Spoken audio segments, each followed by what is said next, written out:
묵상은 하나님의 음성을 듣는 시간입니다. 구원받은 하나님의 자녀는 하나님과 1대1로 교제를 나눌 수 있습니다. 말씀을 묵상함으로 하나님의 음성을 들을 수 있고, 들은 음성을 기도로 응답할 수 있습니다.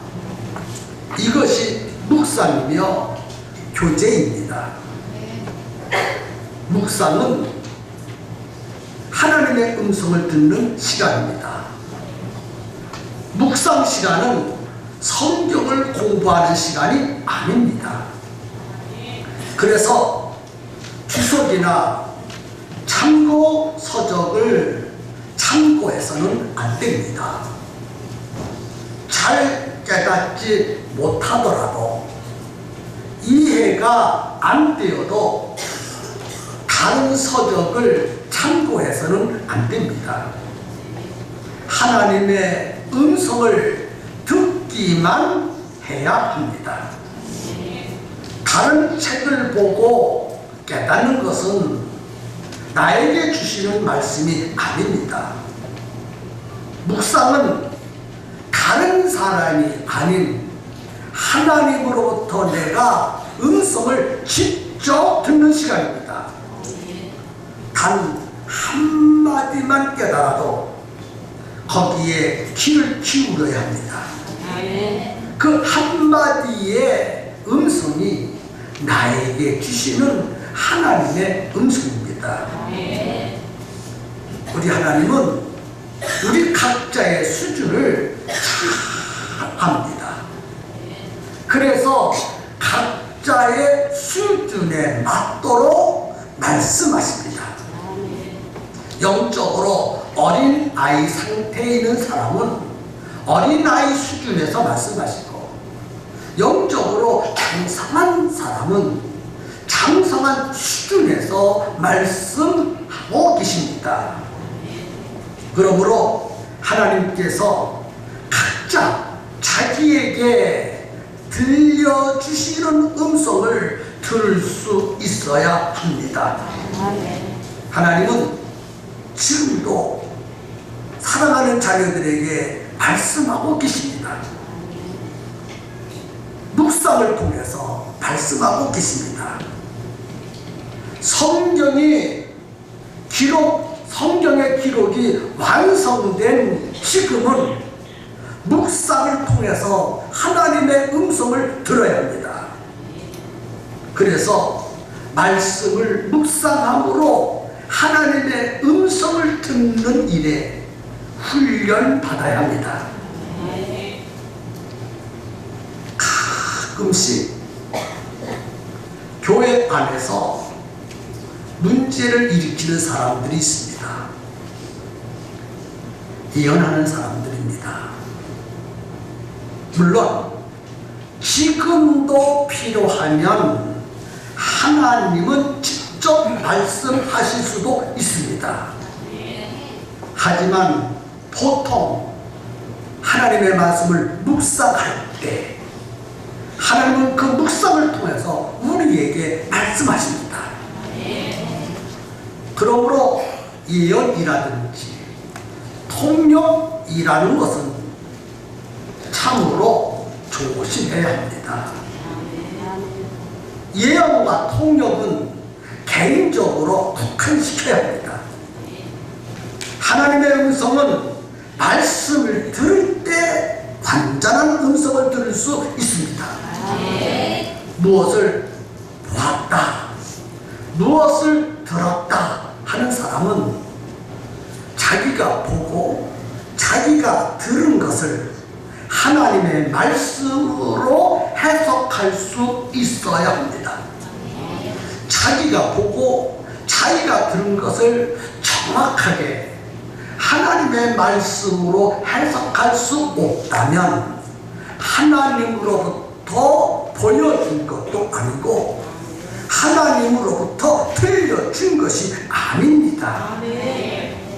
성경을 통해서 하나님의 음성을 듣는 것이 가장 정확합니다. 말씀에 서지 않으면 신앙은 무너집니다. 본 것보다도 들은 것보다도 성경 말씀이 우선되어야 합니다. 하나님의 음성을 듣되 묵상을 통해서 들을 수 있어야 합니다. 묵상은 하나님과 교제하는 시간입니다. 하나님은 우리와 교제하기를 원하십니다. 그래서 예수님을 이 세상에 보내주시고 예수님의 십자가의 사역으로 하나님과 우리 사이의 원수의 담을 헐어버리시고 화목하게 하셨습니다. 그리고 묵상을 통해서 하나님의 말씀을 듣게 하시고 우리가 하나님 앞에 기도함으로 하나님과 교제할 수 있는 길을 열어 놓으셨습니다. 누가복음 15장에 둘째 아들의 묵상이 나옵니다. 아버지의 재산을 상속받아 가지고 먼 나라에 가서 가치 있게 재산을 쓰지 아니하고 허랑방탕하게 다 써버리고 한 푼도 없었습니다. 2차, 차차 그렇게 돼서 돼지를 치는 돼지치기가 되었습니다. 돼지와 함께 돼지가 먹는 돼지밥을 먹고 돼지가 자는 돼지 우리에서 함께 잠을 자는 아주 비참한 생활을 하고 있었습니다. 어느 날 밤에 잠을 자는데 또 생각이 났습니다. 그래서 이렇게 고백했습니다.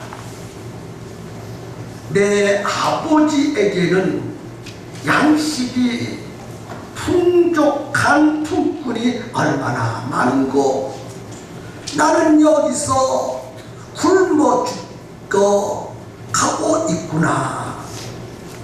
내가 일어나 아버지께로 달려가서 아버지여 내가 하나님과 아버지께 죄를 얻어사오니 지금부터는 아버지의 아들이라 일컬음을 받지 못할 아들입니다.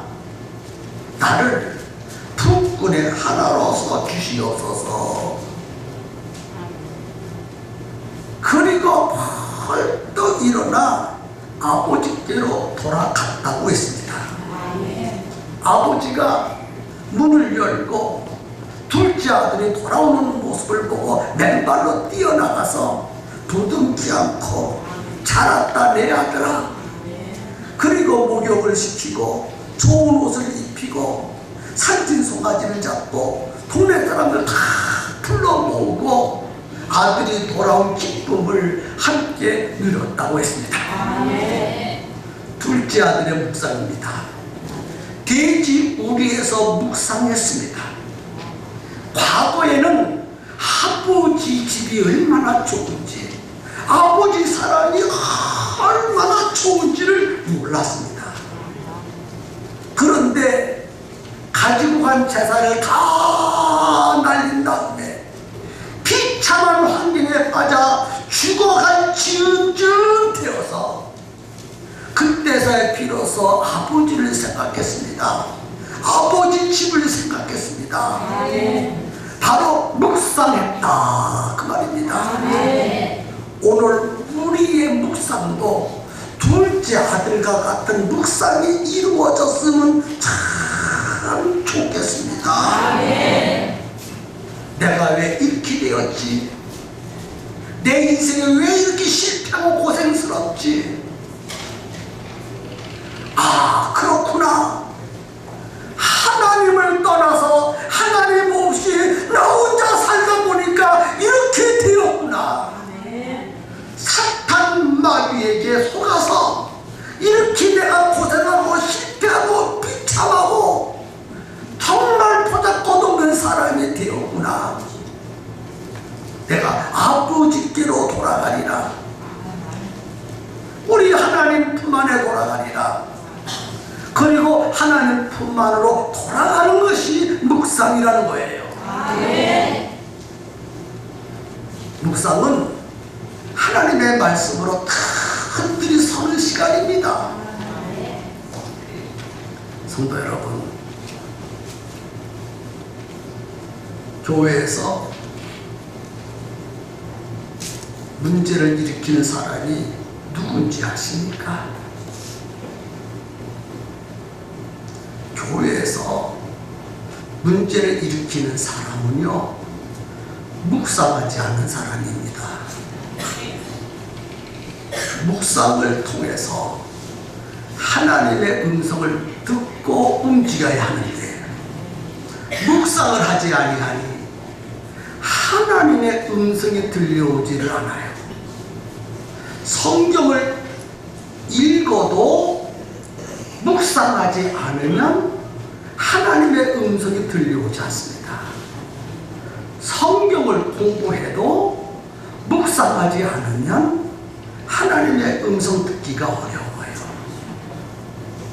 그래서 성경 읽는 것으로 다 되었다 하면 안 됩니다. 성경을 공부했다고 다 되어서는 안 됩니다.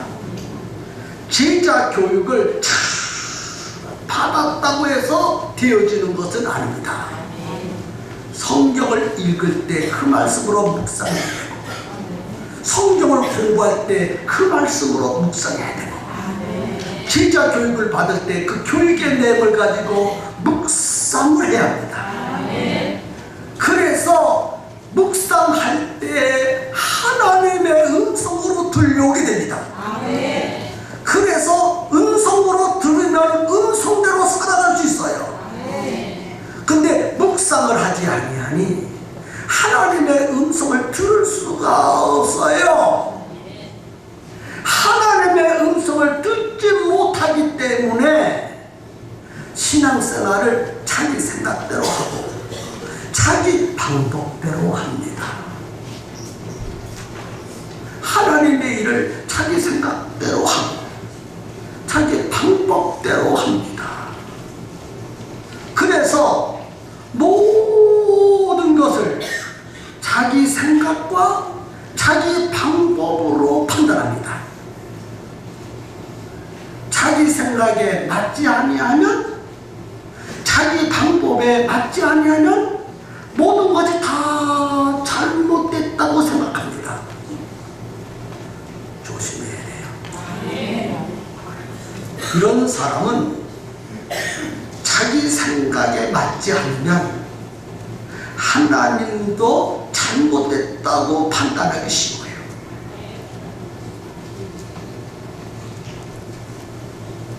이런 사람이 참 힘들게 합니다.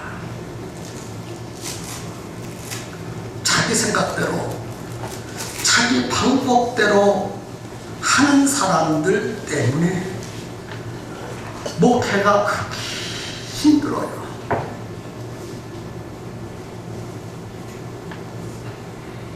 어느 시대이든지 어느 교회든지 이런 사람들이 꼭 있거든요.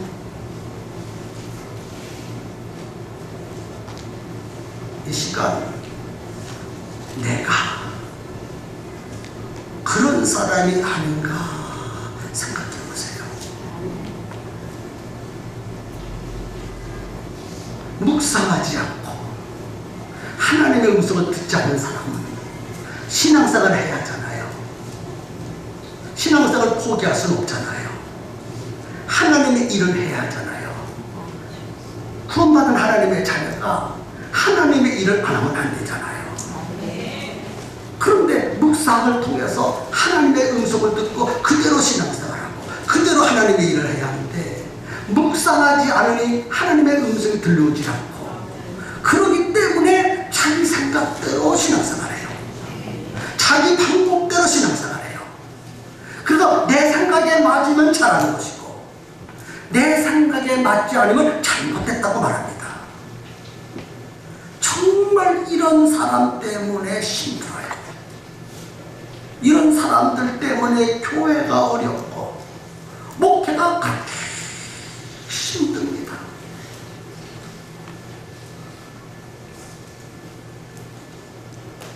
누가 교회의 기둥 같은 일꾼인가? 누가 목사님 목회하는데 큰 힘이 되어주는가? 하나님은 누구를 붙들고 일하시는가? 바로 묵상을 통해서 하나님의 음성을 듣고 움직이는 사람을 하나님은 쓰신다는 거예요. 묵상을 통해서 하나님의 음성을 듣고 움직이는 사람이 목회에 큰 힘이 되어줍니다.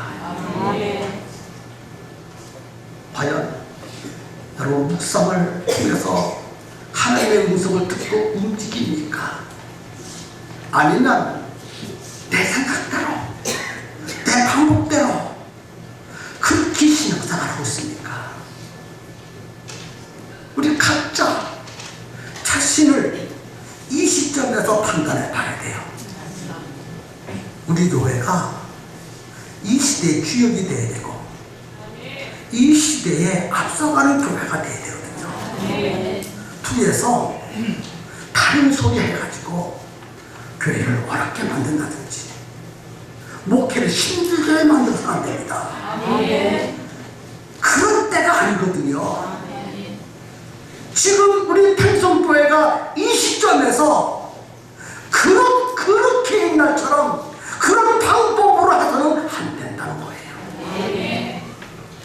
첫 번째도 하나님의 음성을 듣고 해야 되고, 두 번째도 하나님의 음성을 듣고 해야 되고, 세 번째도 하나님의 음성을 듣고 그대로 해야 합니다. 내 생각대로 해서는 안 됩니다.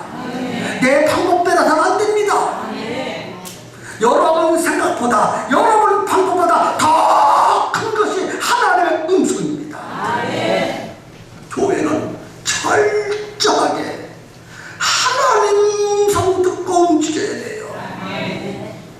시험 드는 사람, 상처받는 사람, 하나같이 공통부모가 있는데 주님의 음성을 듣고 상처받은 것이 아니라 자기 생각대로 안 되기 때문에 상처받고 시험 들고 넘어지고, 우리 모두 다 이 시간에 하나님 앞에 깊이 좀 생각해 봤으면 좋겠어요. 시험 받고 상처받는 사람들 가만히 보면 자기 생각대로 모두 판단합니다. 가만히 앉아가지고 하나님의 음성이 무엇인가를 듣는 것이 아니라 자기 생각대로 이럴 것이다, 이럴 것이다, 이럴 것이다, 이럴 것이다 라고 판단하고 자기 생각대로 안 되니까 시험 들어요. 안 됩니다.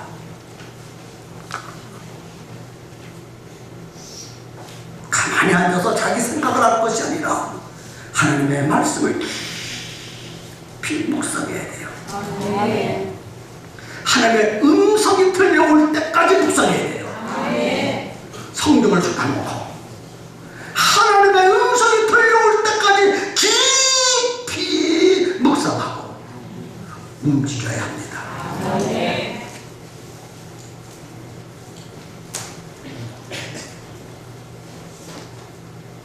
묵상하는 방법을 알려드리겠습니다. 먼저 본문을 선택합니다. 그리고 그 본문 속에 어느 성경이든지 하나님이 등장하시거든요. 하나님이 등장하시는데 그 본문에 나타난 하나님은 어떤 하나님이신가? 그 하나님을 먼저 이해해야 합니다. 하나님을 이해해야, 하나님 어떤 분이신가를 알아야 하나님과 교제를 할 수 있지 않겠습니까? 하나님을 모르면 하나님과 교제할 수가 없습니다. 죄인에게는 용서하시는 하나님으로 나타나요. 병든 자에게는 치료하시는 하나님으로 나타나요. 빈곤한 자에게는 부욕케 하시는 하나님으로 나타나요. 연약한 자에게는 강하게 하여 주시는 하나님으로 나타나요. 문제를 가진 자는 해결해 주시는 하나님으로 나타나고요. 실패한 자에게는 성공시키시는 하나님으로 나타납니다.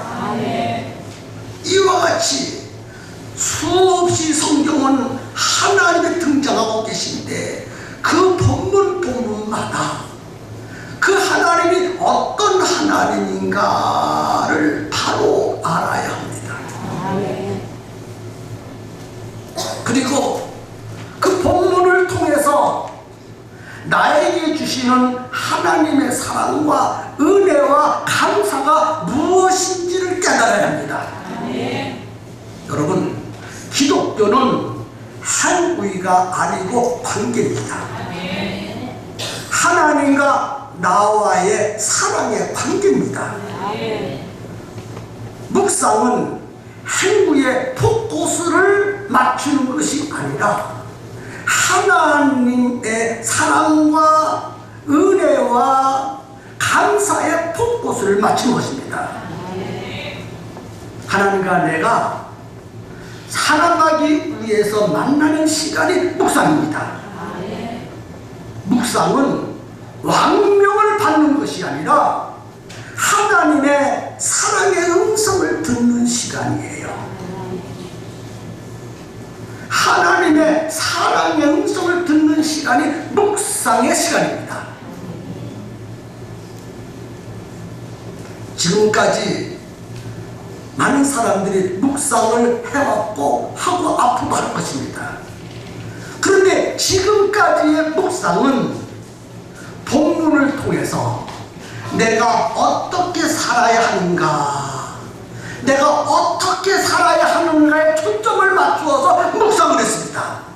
물론 본문을 통해서 내가 자녀된 내가 어떻게 살아야 될 것을 찾아야 합니다. 그러나 내가 어떻게 살아야 하는가 그것을 찾기 전에 하나님이 내게 베풀어 주신 사랑과 은혜를 발견해야 합니다. 행위에 초점을 맞춘다면 율법주의자가 됩니다. 그래서 지금까지의 묵상은 성도들로 하여금 율법주의자로 만들었어요. 그래서 머리로만 말씀을 이해하려고 하였습니다. 그래서 감성이 아주 메말랐어요. 묵상은 행위에 포커스를 맞추는 것이 아니라 그 본문을 통해서 하나님은 나를 어떻게 사랑하셨나, 어떻게 은혜를 베푸셨는가, 참 그래서 그 은혜가 그 사랑이 감사해서 하나님 앞에 순종하는데 포커스를 맞춰야 합니다. 하나님부터 받은 사랑을 느껴야 하고 은혜를 깨달아야 되고 감사한 마음을 가지게 되면 하나님 말씀대로 살게 되어져 있어요. 그런데 사랑도 깨닫지 못하지, 받은 은혜도 느끼지 못하고 얼마인지도 모르지. 그런 가운데서 하나님 이렇게 하라 저렇게 하라 했으니까 기도하라, 전도하라, 봉사하라, 헌금하라, 뭐하라 하니까 그거 하기가 얼마나 부담스럽고 힘든지 모릅니다. 그러므로 묵상 시간에 아주 중요한 첫 번째는 하나님은 어떤 하나님인가를 발견했으면 그 하나님이 나에게 어떤 사랑을 베풀어 주셨지, 어떤 은혜를 나에게 베풀어 주셨지, 그래서 내가 정말 감사하구나 하는 마음이 내 속에도 막 뜨겁게 끌어올라야 합니다. 그러면 하나님의 말씀대로 살게 되어져 있어요. 근데 오늘날 묵상을 통해서 사랑과 감사와 은혜를 깨닫게 하는 것보다는 것인가, 어떻게 살아야 될 것인가에 초점을 맞추어서 묵상을 했으니 얼마나 힘들고 부담스럽고 힘이 되는지 모릅니다. 여러분, 우리 방송교 성도들은 앞으로 묵상할 때 그렇게 못 살아서도 좋으신 하나님은 나를 사랑하셨거든요. 큰 은혜를 베풀어 주셨거든요. 그분의 사랑과 은혜를 좀 깨닫고 발견하고 느꼈으면 좋겠어요. 그럼 신앙생활 잘하셨어요. 그런 사람은 시험 안 받습니다. 상처 안 받습니다. 흔들리지 않습니다. 사랑을 받았는데, 은혜를 받았는데, 감사한 마음이 생기는데 왜 시험 받고 상처 받습니까? 상처받을 이유도 없고 흔들릴 이유도 없고 좌절해야 될 이유도 없어요. 어떻게 살 것인가에 대하여 생각하니까 시험 드는 거예요. 그래서 기독교는 행위에 초점이 있는 것이 아니라 관계에 초점이 있다는 말이에요. 어떻게 사느냐가 중요한 것이 아니라 하나님과 나 사이가 어떤 관계가 되어 있는가, 그게 참 중요하다는 것입니다. 우리 모두 다 발견했으면 좋겠어요. 잘못된 신앙은 수정해야 합니다. 수정해야 성숙한 신앙이 될 수 있고 하나님 쓰실 수 있어요. 그리고 본문을 통해서 하나님은 내게 무슨 명령을 하시는가, 어떤 부탁을 하고 계시는가, 나를 어떻게 위로하고 격려하고 계시는가, 나에게 어떤 교구를 하고 계시고 어떤 책망을 하고 계시고 어떤 약속을 하고 계시는가, 그런 것들이 본문에 잔뜩 기록되어 있어요. 다시 한번 본문에 하나님은 나에게 명령도 하시고 부탁도 하시고 교고도 하시고 책망도 하시고 위로도 하시고 격려도 하시고 은혜와 복을 약속도 하셨어요. 그런 것들을 발견하고 그것이 내게 믿음이 되어지고 음성으로 들려올 수 있는 묵상이 필요하다는 것입니다. 우리 지금까지 신앙생활 다른 사람들이 그렇게 못하잖아요.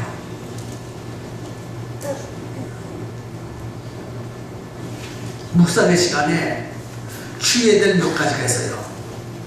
첫 번째는 묵상은 나에게 필요한 말씀을 주시는 시간입니다.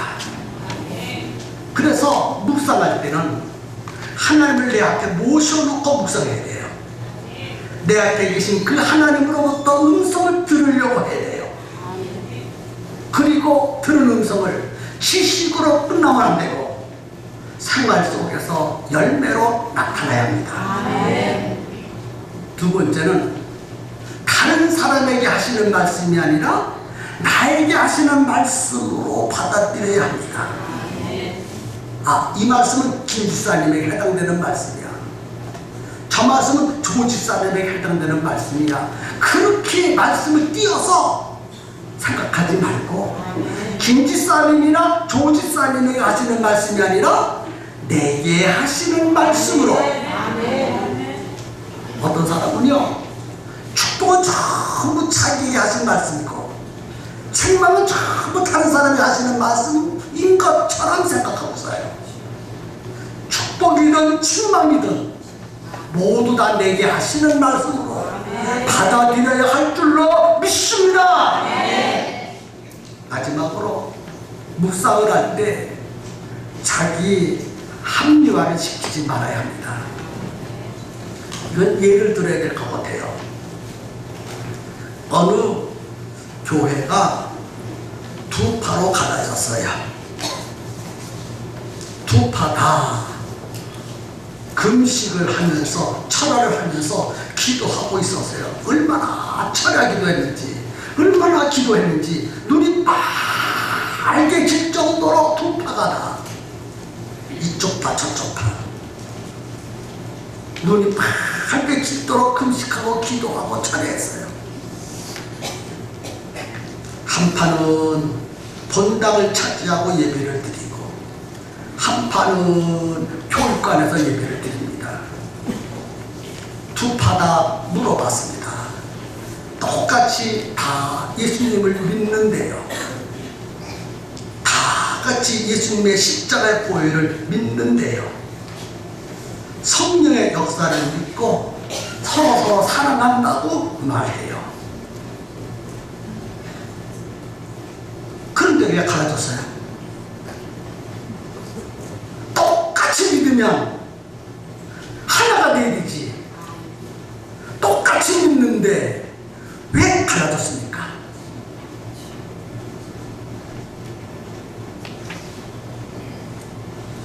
성경을 갖다 놓고 이쪽 파는 이쪽 파가 옳다고 저쪽 파는 저쪽 파가 옳다고 주장을 합니다.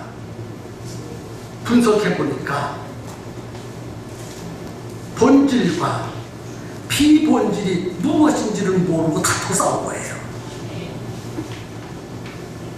하나님의 음성을 듣지 않고 성경만 따르고 싸우고 있는 거예요.